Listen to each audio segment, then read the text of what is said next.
Olá pessoal, tudo bem? Aqui é o Pastor Manu, mais uma vez para trazer uma meditação a vocês, como nós fazemos todas as sextas-feiras. E hoje eu quero falar com vocês sobre como agimos em circunstâncias adversas, né? E há um texto lá em Juízes capítulo 6, que vai falar a história de Gideão, e no começo dessa história ele começa a relatar como os filisteus tinham uma estratégia muito forte de se aproximarem, cercarem eles, e no tempo da colheita, no tempo em que eles iriam colher os frutos do seu plantio, os filisteus invadiam a terra e roubavam tudo, e os filisteus eram um exército muito forte aos olhos daquela colônia ali de Gideão, daquele povoado de Gideão. E é interessante que no capítulo 6, no versículo 11, que fala do chamamento de Gideão, diz assim: Então veio o anjo do Senhor e assentou-se debaixo do orvalho que está em Ofra, que pertencia a Joás Asbirrita, e a Gideão, seu filho. E estavam malhando o trigo no lagar para pôr a salvo dos midianitas. Então o anjo do Senhor lhe apareceu e disse: O Senhor é contigo, homem valente. E depois nós entendemos já a história de Gideão, as confirmações, tudo que ele precisou viver, mas não é sobre isso que eu quero falar. É sobre como o anjo o encontra.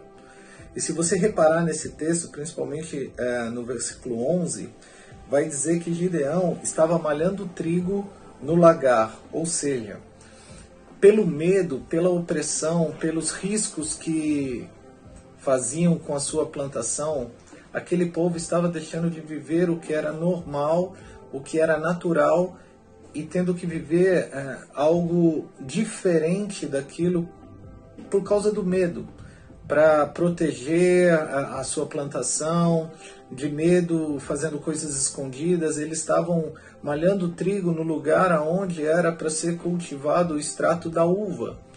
Então, o que me remete isso? Que muitas vezes o medo faz com que a gente tome posição em nossas vidas contrária àquelas pelo qual Deus nos criou a fazer.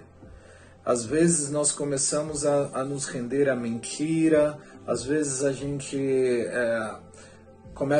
as pessoas começam a ter relacionamento extras conjugais, a trabalhar com corrupção, a não manter princípios pelo qual Deus os criou, justamente para manter uma falsa paz. Então, aqueles homens faziam tudo aquilo para manter a sua colheita salva. E é como se fossem justificativas para agir de uma maneira que não era natural de se fazer. Ninguém malhava trigo no lagar, e aqueles homens estavam fazendo porque de alguma maneira eles queriam salvar, né? E quantas vezes nós começamos a malhar trigo em lagares da nossa vida? Quantas vezes nós começamos a fazer coisas antinaturais à criação de Deus, a princípios de Deus, para de repente salvar uma reputação, para de repente não deixar que as pessoas percebam quem você é, as falhas que você tem, e vivam de uma falsa aparência, né? E é interessante que o anjo o encontra. É interessante que Deus encontra através de uma teofania ou até mesmo de uma aparição de um anjo, e vai aonde Gideão precisa ser tratado. Ele fala: por que você está com tanto medo? Eu digo a você, o Senhor é contigo, homem valente. Então, o que nos leva a isso? O Senhor não quer que nós vivamos uma vida disfarçada. O Senhor não quer que nós vivamos uma vida de máscaras, fazendo com que as pessoas percebam uma coisa que nós não somos. Então Deus nos deu essa liberdade de sermos quem nós somos, de malhar o trigo aonde tem que ser malhado e malhar a uva aonde ela tem que ser malhada.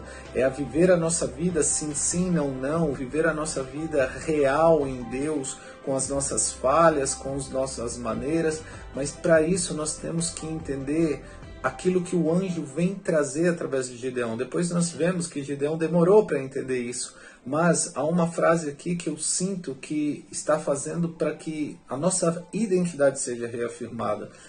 Quando ele diz homem valente, depois você vê que Gideão de valente, humanamente falando, não tinha nada, mas o Senhor enxerga a nossa natureza divina em nós, mesmo em meio às nossas falhas.